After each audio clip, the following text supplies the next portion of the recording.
Hi, I'm Shelly Sullivan, and we're here today to talk about getting your ducks in a row. This class started, I'm a snowbird. I live in Arizona 6 months out of the year and Michigan, Upper Michigan, the other 6 months out of the year.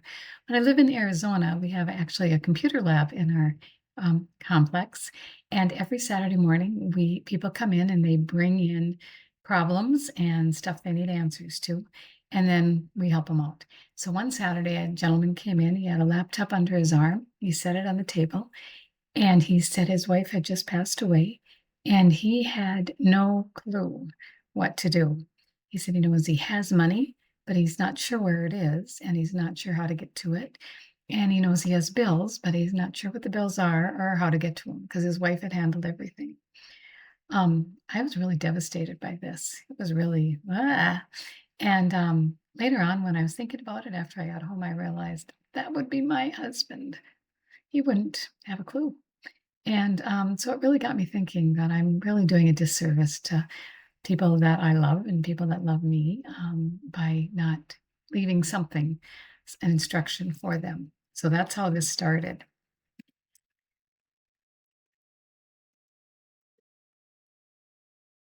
Let's see.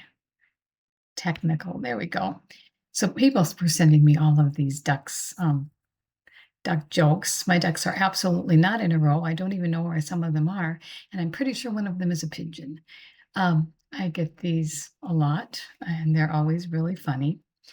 So the first, so I had that thought in the back of my head, and then I went to a class, and at the class we learned how to put an emergency phone number in our contacts, and I was really excited about that. And I said, "Oh, yay! I put my emergency phone number." And apparently, if something happens to you, any EMT knows how to get to that emergency number. They can't see all your contacts, but if you've set the emergency contact, they'll be able to get that. So I thought it was pretty cool.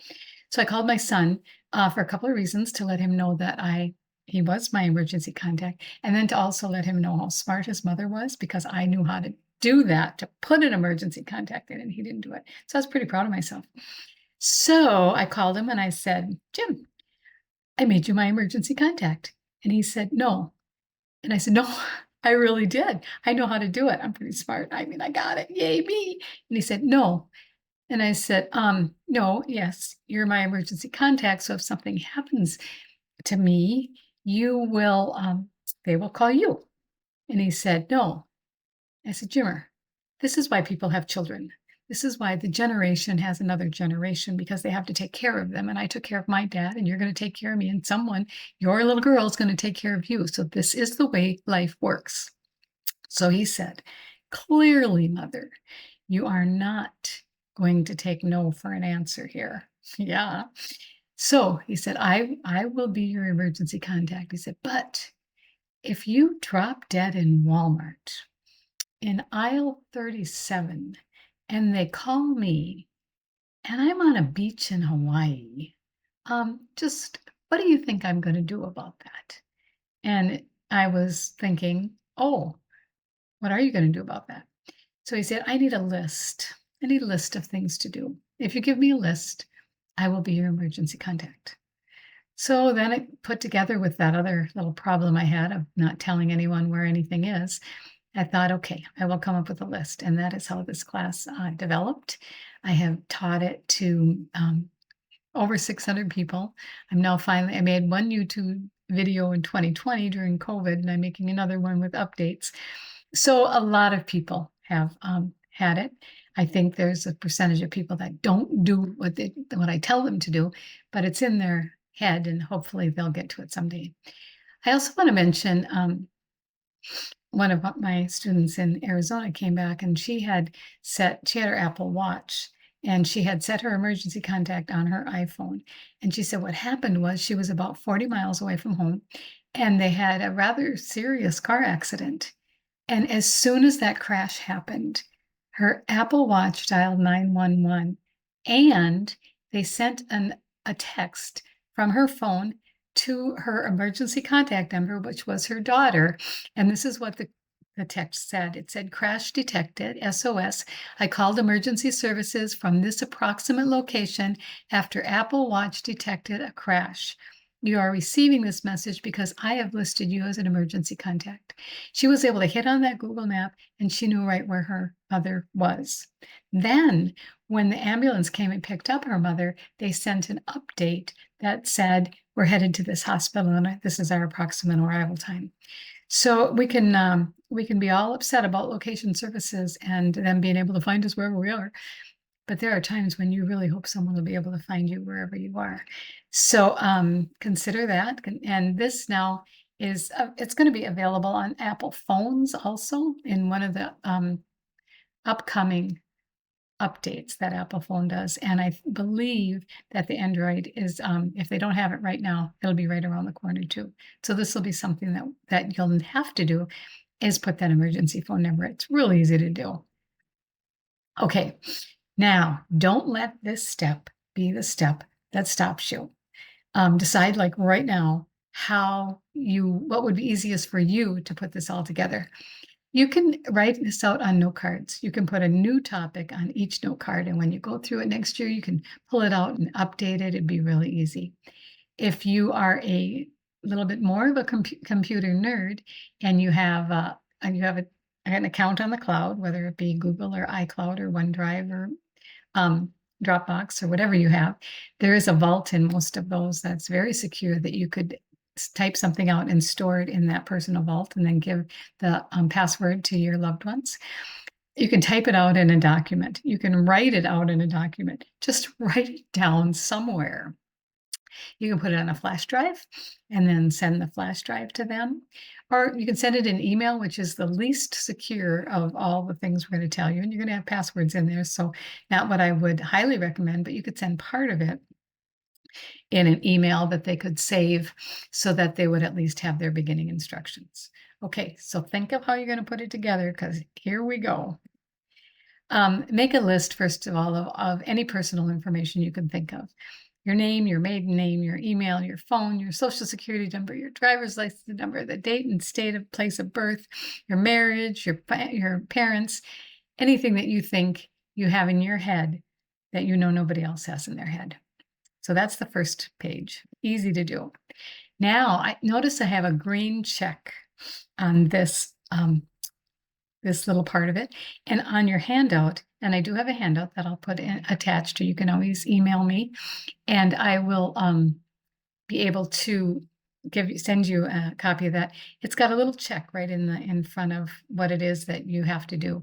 That is something that he's going to have to do while he is on the beach in wherever, Hawaii. So the green check, just get this done. And now, those of you who have experienced this, think of that feeling when when you were given the task of being the first person that knew about the death of someone and what you had to do, and how nerve-wracking it is, and how then you wonder if you did it all, and if you didn't, what's left to do, and what didn't I do, and what did I miss? And we lost a lot of sleep over that. But so with this, there's a green check. Just get the green checks done. That's all you got to do right now.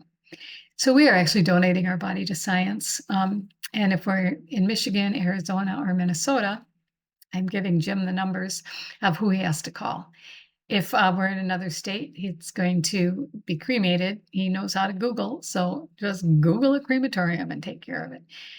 Make sure now, for my mother is 100 years old, so who knows when this is going to be. We've been planning this for quite a while. She actually has a funeral home, and she's going to have a funeral, and all I have to do is call the funeral home, because they will handle things from aisle 37 in Walmart. They'll take care of everything, so it might just be one phone call for you. Also, make sure that your family clearly understands where you feel on organ donation, because that we don't ever want to miss an opportunity to help someone else. So make sure they know, because if they don't, then they can't do anything.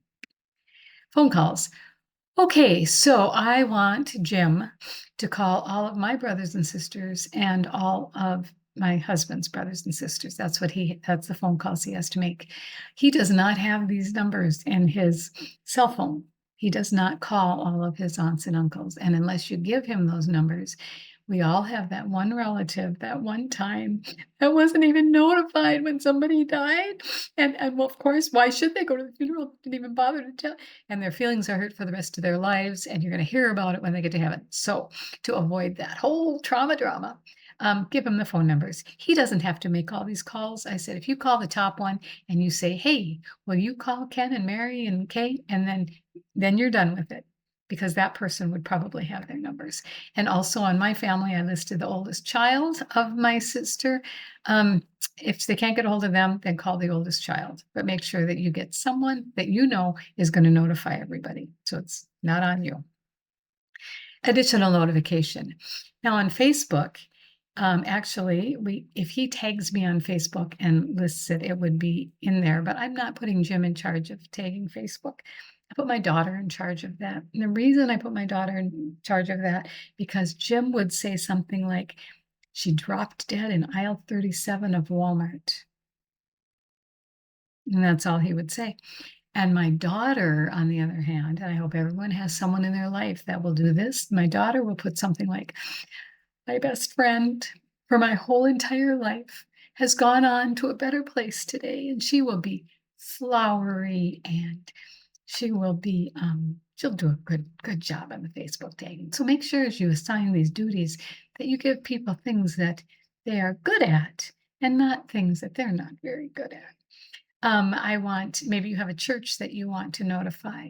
But if you are on a committee, if you are on a team, if you are in a book club, if you are, there's people that you don't want to just disappear from the face of the earth with. I'm glad for Facebook because I have friends in both of my homes. And so that'll be able to let everybody know just by putting it on Facebook. But if you've got some other responsibilities that are going to matter to someone, you might have something coming up that someone has to really jump in and save the day for. Funeral and burial arrangements. I have no judgments on what anyone does, but if you have a clergyman, if you have a burial plot, I hope your kids know about the burial plot. I hope whoever, and I say kids, but maybe it's a neighbor, maybe it's a relative, maybe it's a friend, whoever it is that's going to be handling your arrangements. Do they know that you have a burial plot? And then desires and special requests. So I had to plan we planned our dad's service in, like 48 hours. We stressed over who the pallbearers would be. We stressed over what hymns, we stressed over what scriptures. And now with my mother, we're doing so much better because she has given her songs. Your service, if you have one, is your opportunity to speak to your loved ones. And you can leave a great message and leave them a lot of comfort if you just take the time to do that. It was like 6 months after my dad's funeral that I was sitting in church and they read a passage and I was like, oh yeah, that was my dad's favorite passage. Should have had that in his funeral. Or yeah, World War II. Yeah, I probably should have mentioned that in an obituary, So which brings us to obituary. Think of what you want to read in someone else's obituary. Some of them are really good, right?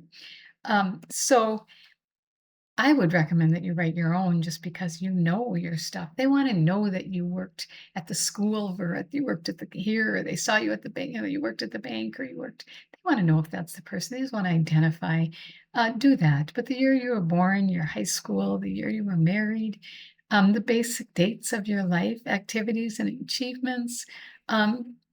This is when you'll just make it so much easier. It took us forever.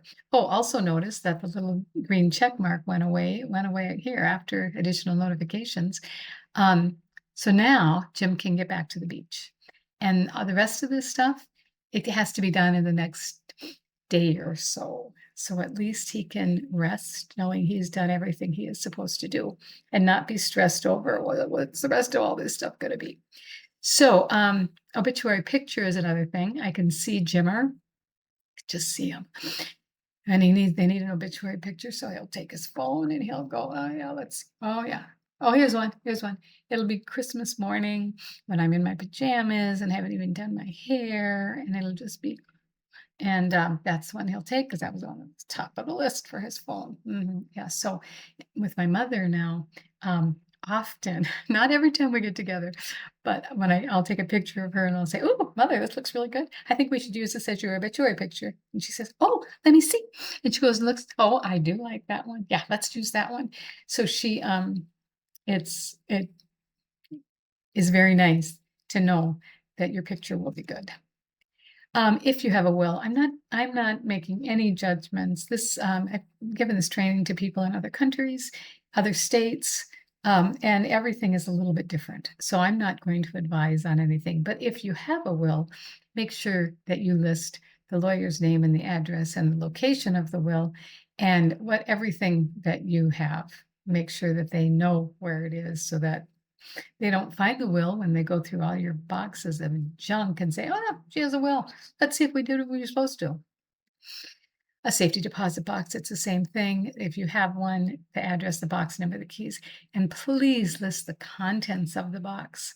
Um, we were trying to sell my dad's car and I didn't have the title and I thought it might be in his, so I waited till I got to Hibbing and looked in the box and I thought it would be there and it wasn't there. And I looked through the house and I thought, it must be in Arizona. And I looked in Arizona, like, wait till we get to Arizona. It was not easy and not fun. So I suggest you make it easier. Pets. Everybody knows, everybody who has a pet knows that pets go through a grieving process. It's very difficult on your pets. It's really hard to, they struggle. So if I am in aisle 37 in Walmart and, I do have a husband, but if we were together and had a car accident or something, you want someone to know that there is a pet in the house. If you have a groomer, the name and the phone. If you have ever boarded your pet before, where did you board him? So that's a familiar place. I think there's two kinds of friends that you have when it comes to animals. You have people who would do anything for you at the drop of the hat, and my son would just have to call him and say, "Hey, go pick up the dog," um, and they would take him just for a short period of time. But then there also may be people who have said, "Hey, if you ever get rid of that dog, keep me in mind." And then that's the family that you want to get your dog. So make sure that whoever you're leaving this to knows who it is that where you think the pet would be happiest. Get the food brand, their meds, anything you have that is going to help a person take care of your pet.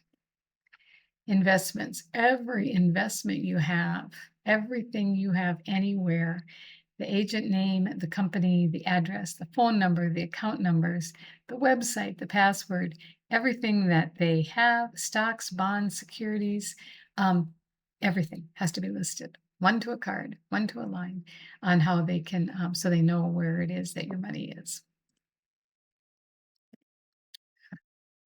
Then, there we go. Banks. I do have my money in more than one bank. My dad had a lot of different investments. I think it was a result of the depression or the result of something, but he had a lot of different locations for money, and I'm not sure I found it all. But make sure you have the name, the address, the phone numbers, the account name, the website, and password. If they are going to have online access, I have advised my kids to move money before and get it all in one place in order for them to really figure it out and work with it. They can move it online. I have that set up and the website and password, but we all know with dual authentication, they may have to send a text. So I also listed his when you are listing in your profile, you list the phone numbers that you can text. I have his phone number on there and he can pick that and have it text to him. So that is how you get around that. Income. Now, this is all the sources of income, where it comes from and where it's deposited. Does it come in a check? Does it go right to this account? Don't want them closing an account if money's still coming into it.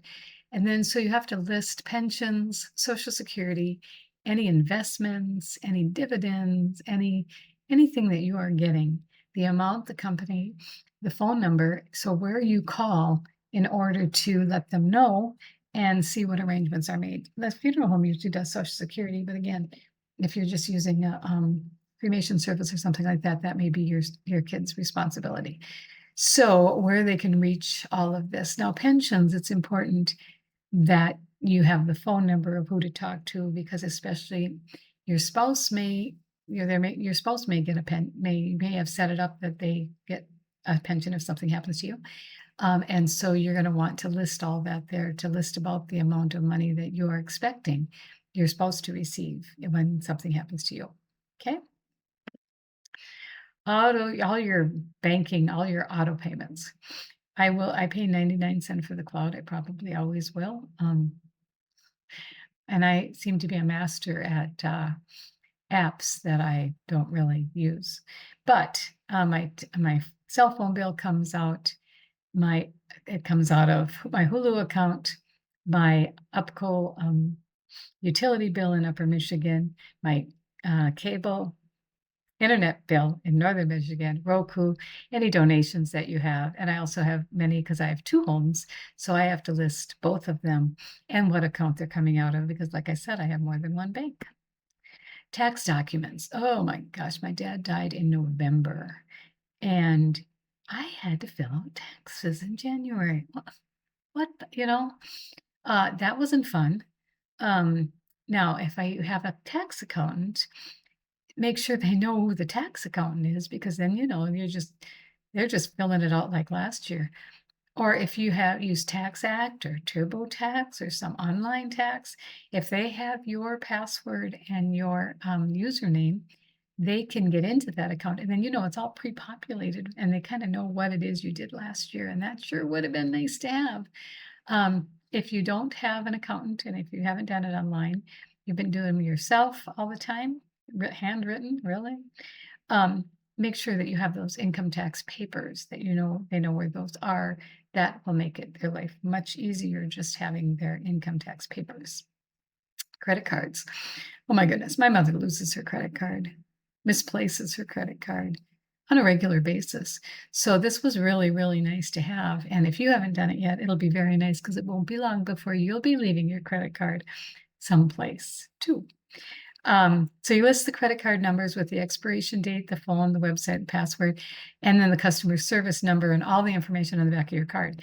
Because you know that if you lose your credit card, it says call the number on the back of your card and you don't have your card. And then you call the place and they say, what's your number? And you say, I don't have my number. And then I don't have a number on the back of the card. I don't have my number. I got nothing here for you. So once you list these out, it will give you kind of a peace of mind for even before something happens to you. Mileage points on credit cards, mileage, whatever. Do you have any money that's sitting out there that they should know about? Okay. Like I have a Delta Sky Miles account. I have enough miles in my Delta Sky Miles account for my son to probably take another trip to Hawaii if he does real well with all this. Um, and what they need is they need the website, they need your username and password. Hilton Honors, so I have some hotel points, so you can even stay there when he gets there. Amazon Prime, I have a credit card there's a balance on that. I have a Capital One card with a 2% balance, 2% on that. I have little bits of money in those places, and you want them to know where those little bits of money are. So if they pay off my Amazon card, great, but I've got a lot of money that I save up on on what you get from it. So, uh, they need the website and the password for that. They can't do it over the phone. So I will tell you about Delta Sky Miles. So the Sky Miles account, um, you can buy a ticket for whoever you want to buy a ticket for if you do it online. And I used to work for Delta. So what they used to do is you would be able to call in and say, my father just passed away. I'd like all of his miles to transfer to my account. And they'd have you send in a death certificate and they would transfer all of his miles to your account and it would be great. But what happened was you called and you did that. And then your sister called and she said, I'd like all my dad's miles. And they'd say, oh, no, we already got rid of all those. And she'd say, well, they're supposed to be mine. And they'll say, well, no, we gave them to somebody else. And then she decides to sue her sister for the million miles that he had. And then Delta ends up in court and they decided no more.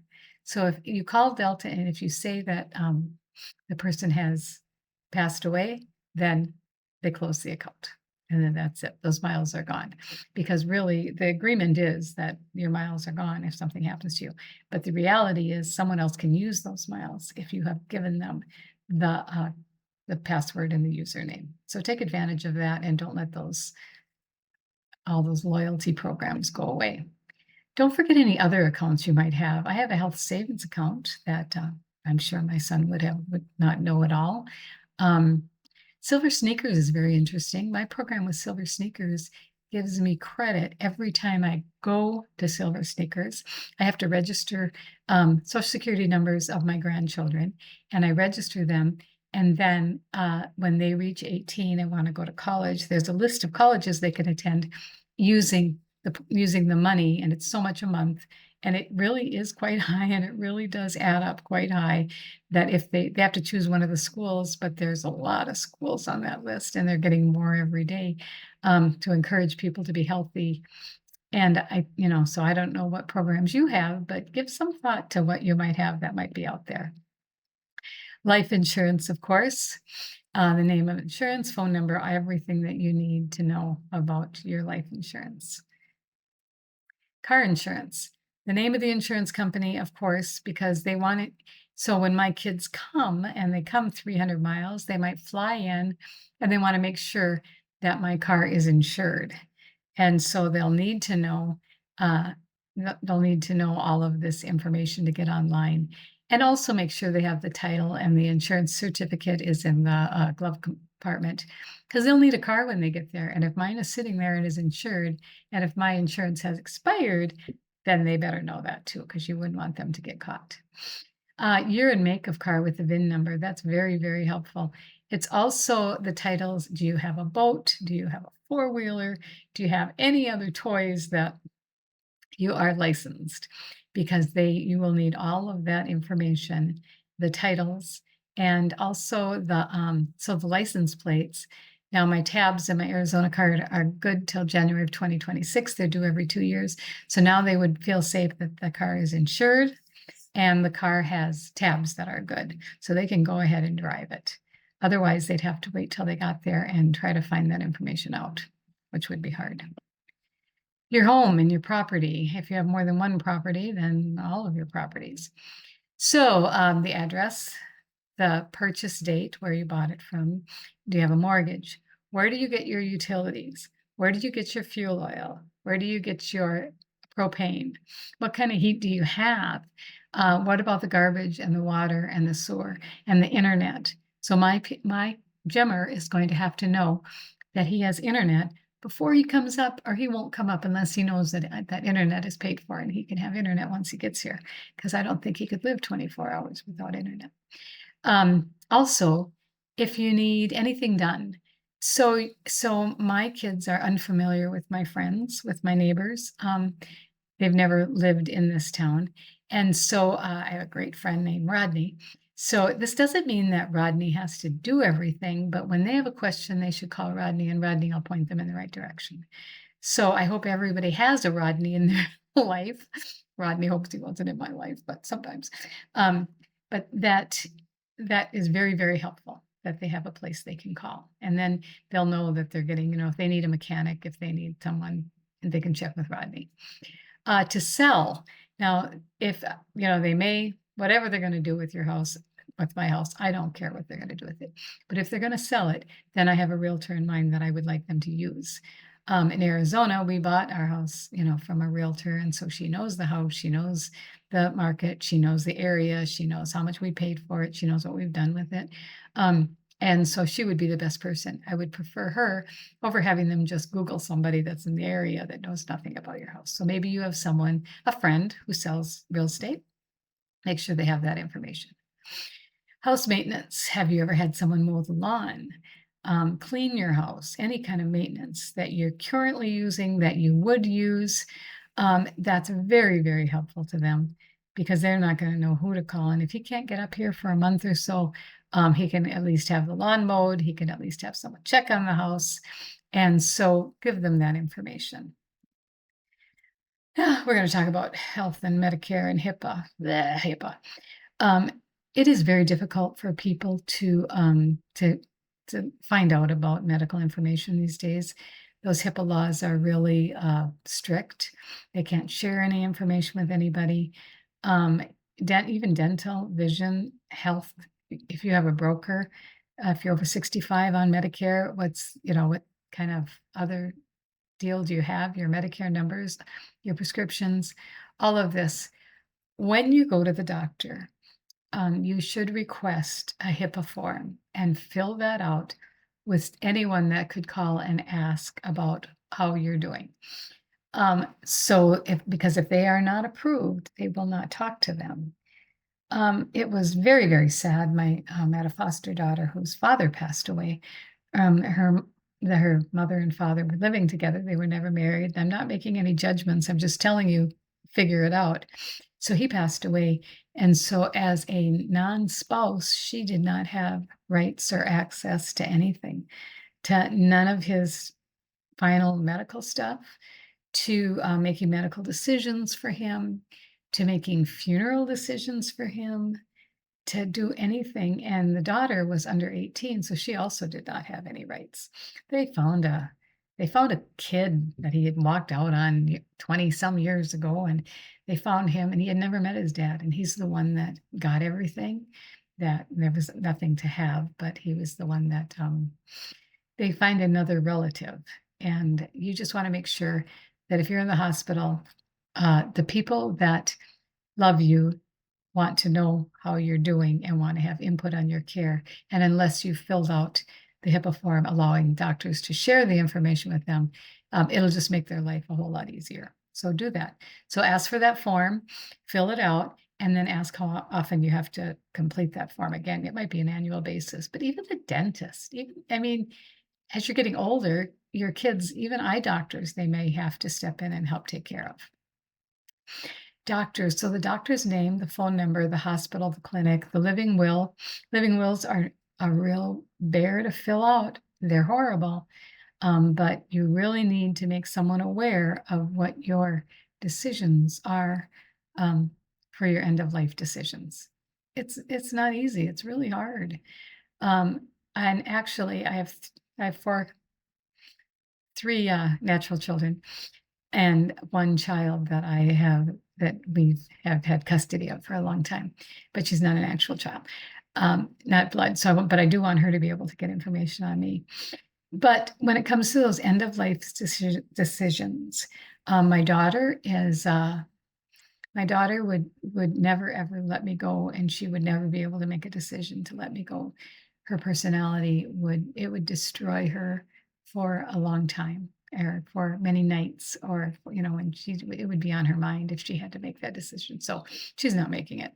One son is very pro-life. I'm also pro-life, but I think he is not truly understanding what I would like for my wishes for the end of my life. Then there's Jim.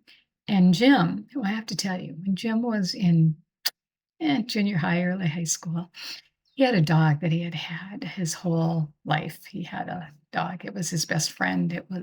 That dog meant everything to him. And the dog got very old, and he was very weak, and he was in a whole lot of pain, and nothing that could be cured. And so one day I called Jim, and I said, come here. We went to the foot of the stairs going up to us upstairs. And I said, Jim, I said, Pepsi, his name Pepsi. Jim named him, of course. I said, can you make it up the stairs? Come on. And he couldn't make each step, and you could see how much pain he was in. And I looked at Jimmer and I said, Jimmer, I think this is when we have to make a decision about your dog, and we have to choose wisely. He's in pain, and Jim agreed with me. And I said, do you want me to take him in? Jimmer wanted to take him in. He wanted to be there. So he brought the dog in and took care of everything for me. When I had surgery in 2000, I came home. I, walked through the door. Jimmer said, Mom, come here, come here.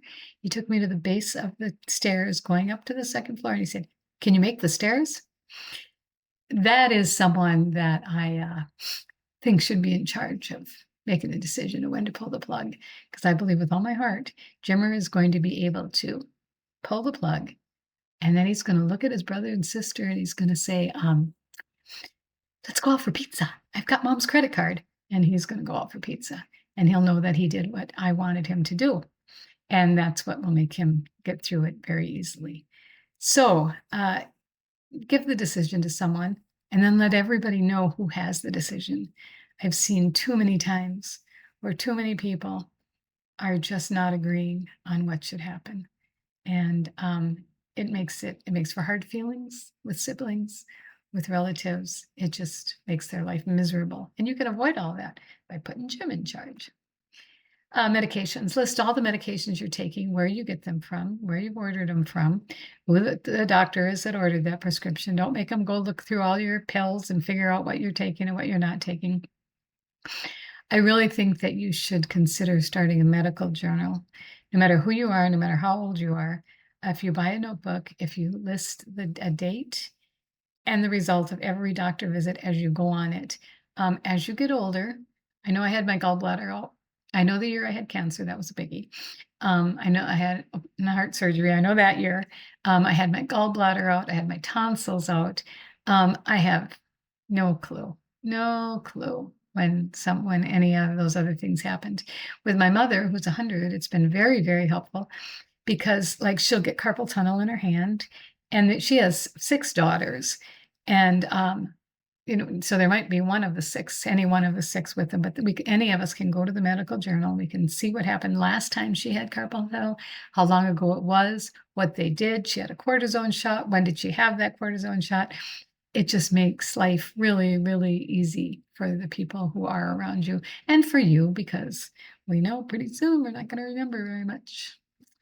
Social media accounts and anything on miscellaneous internet.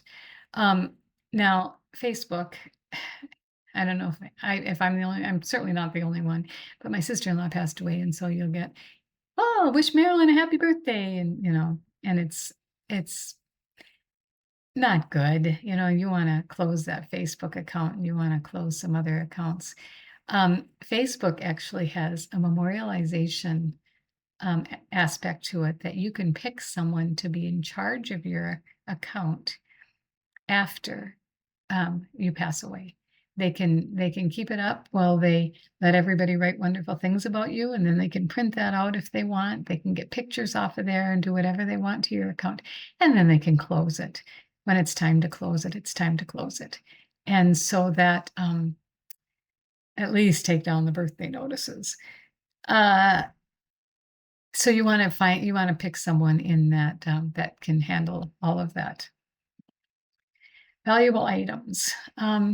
If you think for a minute that anyone is going to want your dish towels or your set of daily dishes or your silverware, that's just regular little silverware, be realistic with yourself and your expectations. And our children are downsizing, and they don't want a lot of our stuff. But on the other hand of that, you may have firearms, collectibles, something with real sentimental value, or artwork that is valuable. Firearms. My dad had a gun. It was a hunting gun. And if you shot it, you'd have to shoot a little bit over, you'd have to aim over there in order to shoot something there, because it was just kind of like that. And I didn't know if it was something that was worth money and he didn't want to part with it, or if he was really that cheap and you didn't want to buy a gun, for crying out loud. Really? And so I struggled with the deer hunting rifle and found out in the end it was a piece of junk that should have been disposed of properly. So that's what I did. I don't have a lot of collectibles. I don't even have much with sentimental value. I'm very, I've downsized enough that I'm getting down there. But there's a piece of artwork that, it's numbered. Did it have any value? Where did you get it? Did you buy it at a rummage sale? Did you get it at St. Vinny's and you paid $5, or did you get it someplace else? You just don't want to spend any time on trying to figure that kind of stuff out. So let them know. Distribution of property. So if you have things that you want anyone to have, make sure you specify those. In one of my sessions, someone said that there was a pile of jewelry, a big jewelry box, and they just divided it out. You get this, you get this, you get this. And about a year later, the granddaughter found out that she had a ring that was valued over $5,000, and her piece had been purchased at Walmart, probably, or Penny's or something like that. So Fortunately, it was a great family that the granddaughter said, "Ooh, not mine. Here, here, here," and got it to the right person. But that's not always the case. And so if you have anything of value, you want to make sure that if my mother's wedding rings, um, sure, I might like those. And if my sister likes them, wants them too, then that would cause a little bit, well, I kind of want them. And then I want them really bad. But if my mother said they went to my sister, I'd be okay with that. That's what she wanted. Then I wouldn't have any problem. So you see how you can just avoid any hard feelings at all. And some of those things get really explosive. We'll see. My mother's hasn't died yet. Then you would tell where other household items you'd like donated to. Um, Salvation Army, St. Vincent de Paul, a homeless shelter, a veterans home, a Habitat for Humanity. There's a lot of places that they can take things. And if you have a heart for a specific place, you should let them know. If you want to complete a last will and testament, if you have enough stuff that you think you need a trust, if you should be finding a healthcare power of attorney, you'd want to do that. Your living will, AARP has one online that you can print out, and your release of information that you would fill at your doctor's. You should just keep those things in mind that each one of those would make life a little easier. Documents you should just have on hand is a birth certificate, the adoption papers. They should know where those are. Your social security cards, you could take a picture of them. If you keep it in your wallet, take a picture, or else put it where and tell them where it is. Any ID cards that you have. If you're military, your discharge papers, you have to have that if you want to be buried in that little military section. Any marriage, divorce papers, car titles, living will, power of attorney, proof of benefits if you're getting any benefits and disabilities, or any prior tax records. Every one of those would make it easier for somebody. So let's consider adding someone to your accounts. It's hard to make a decision how to do this. Everyone has one child. They probably wouldn't want to have access to all their funds now. I get that, clearly. But just make sure you're making it easy for them when the time comes. So you don't let those passwords go until after you open upon my death. Fine. And then make sure that you are reviewing this annually on your birthday. My dad had a list of about 20 people he wanted to call. And I don't know when he gave us the list, but apparently it was a long time before he passed away, because like 15 out of the 20 people on his list had already passed away. And my poor sister had to call and say, "Hi, oh, he died. Oh, when did he?" And it was just, she said it was horrible, but she had to call everybody on the list because we made her. So make sure that they have access to everything of yours someday. Now, all this talk of dying and it's making you a little uncomfortable. These are 4 churches that I have in Republic, Michigan. So when I give this talk there, I say, you should show up at one of these churches, because you know what? The dying part isn't the end of it. And you can be sure that you're going to go on and that there is a life after this. And if you're not sure, then you better hook yourself up with with a church and get that issue settled. Now would be a good time to do that.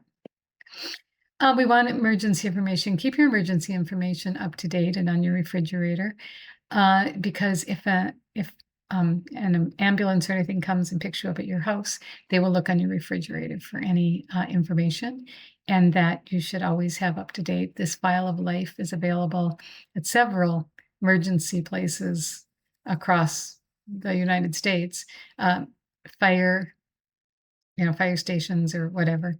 And it's also available on Amazon, so you can always get that. Replace your smoke alarms every 10 years. I had replaced my battery faithfully at Halloween, but remember to every 10 years at least, you should also do even if the button goes off, you're still supposed to replace them. If I waited until I had all of my ducks in a row, I'd never get across the street. Sometimes you just have to gather up what you've got and make a run for it. So I hope from this slide, you'll know that it seems overwhelming. And when you start it, it seems overwhelming. But if you had to do it from scratch with nothing, think how long that would take you. You would take. and someone who doesn't know the answers to all this stuff, that man, it would just be it'd be months that they'd be digging through stuff. So even if you get started, and even if you don't get very far, do what you can. Let them know you're doing it, let them know where it's at, and then, keep plugging away at it, because every single question you answer is gonna make their life easier, and if you don't get to the bottom, um, you don't get to the bottom of it, but at least get to the beginning part of it, get to the top part of it. Okay, that wraps us up with your ducks in a row. Thank you for spending your time with me today. Um, I really appreciate it. Thank you very much. Bye-bye.